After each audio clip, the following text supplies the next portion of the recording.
The Seljuk Turks. In the 11th century, the Abbasid Caliphate faced yet another serious threat in the form of the Seljuk Turks. The Seljuk Turks were a nomadic people from Central Asia who had converted to Islam and flourished as military mercenaries for the Abbasid Caliphate, where they were known for their ability as mounted archers. Moving gradually into Persia and Armenia, as the Abbasids weakened, the Seljuk Turks grew in number until by the 11th century they were able to occupy the eastern provinces of the Abbasid Empire. Again, that's by the 11th century. In the year 1055, a Turkish leader captured Baghdad and assumed command of the empire with the title of Sultan, or holder of power. While the Abbasid Caliph remained the chief representative of Sunni religious authority, the real military and political power of the state was in the hands of the Seljuk Turks. The latter did not establish their headquarters in Baghdad, which now entered a period of decline. As the historian Khatib Baghdadi described, "There is no city in the world equal to Baghdad in the abundance of its riches, the importance of its business, the number of its scholars and important people, the distinctions of its leaders and its common people, the extent of its palaces, inhabitants, streets, avenues, alleys, mosques, baths, docks, and caravansaries, the purity of its air, the sweetness of its water, the freshness of its dew and its shade, the temperateness of its summer and winter, the healthfulness of its spring and fall, and its great swarming crowds, the buildings and the inhabitants."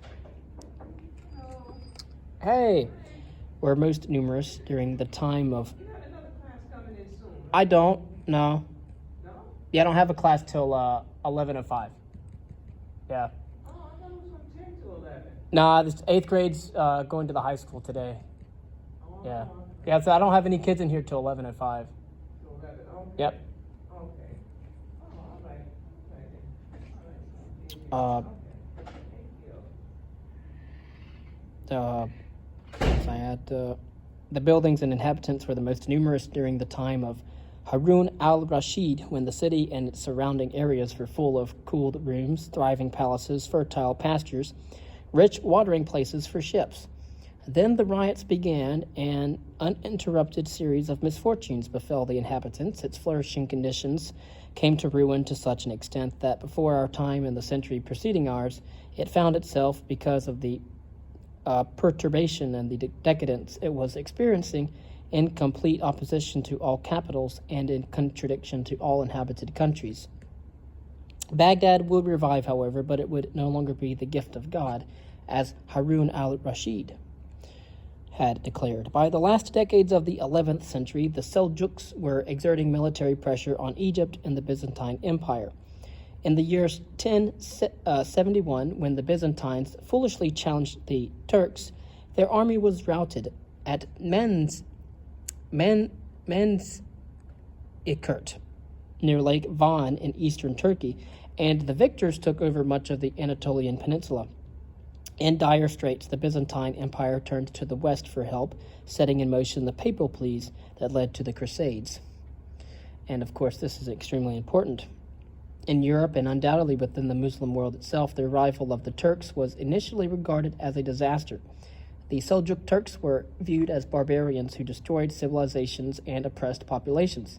In fact, in many respects, Turkish rule in the Middle East was probably beneficial. After converting to Islam, the Turkish rulers temporarily brought an end to the fraternal squabbles between Sunni and Shiite Muslims while supporting the Sunnis. They put their energies into revitalizing Islamic law and institutions and provided much-needed political stability to the empire, which helped restore its former prosperity. Under Seljuk rule, Muslims began to organize themselves into autonomous brotherhoods, whose relatively tolerant practices characterized Islamic religious attitudes until the end of the 19th century, when increased competition with Europe led to confrontation with the West. Seljuk political domination over the old Abbasid Empire, however, provoked resentment on the part of many Persian Shiites, who viewed the Turks as usurping foreigners who had betrayed the true faith of Islam. Among the regime's most feared enemies was Hassan al-Sabah, a Cairo-trained Persian who formed a rebel group, popularly known as assassins or guardians, who for several decades terrorized government officials and other leading political and religious figures from their base in the mountains south of the Caspian Sea. And like their modern-day equivalents, the members of the terrorist organization known as Al-Qaeda, Sabah's followers were highly motivated and were adept at infiltrating the enemy's camp in order to carry out their clandestine activities. The organization was finally eliminated by the invading Mongols in the 13th century, which we will turn to next. We see the expansion of the Turkic-speaking peoples into the Anatolian Peninsula. The Seljuk Turks seized much of the peninsula after the Battle of Manzikert in the year 1071. And as we have seen, that because the Byzantines had foolishly challenged the Turks, their army was routed at Manzikert, and the victors took over much of the Anatolian Peninsula. In dire straits, the Byzantine Empire, as a result, turned to the west for help, and that set in motion the papal pleas that eventually led to the Crusades. And so here we see a domino effect.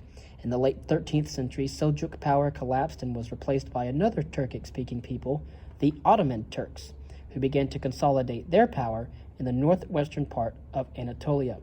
The Ottomans, or the Ottoman Turks, established their capital at Bursa in the year 1335, and eventually at Constantinople in the year 1453.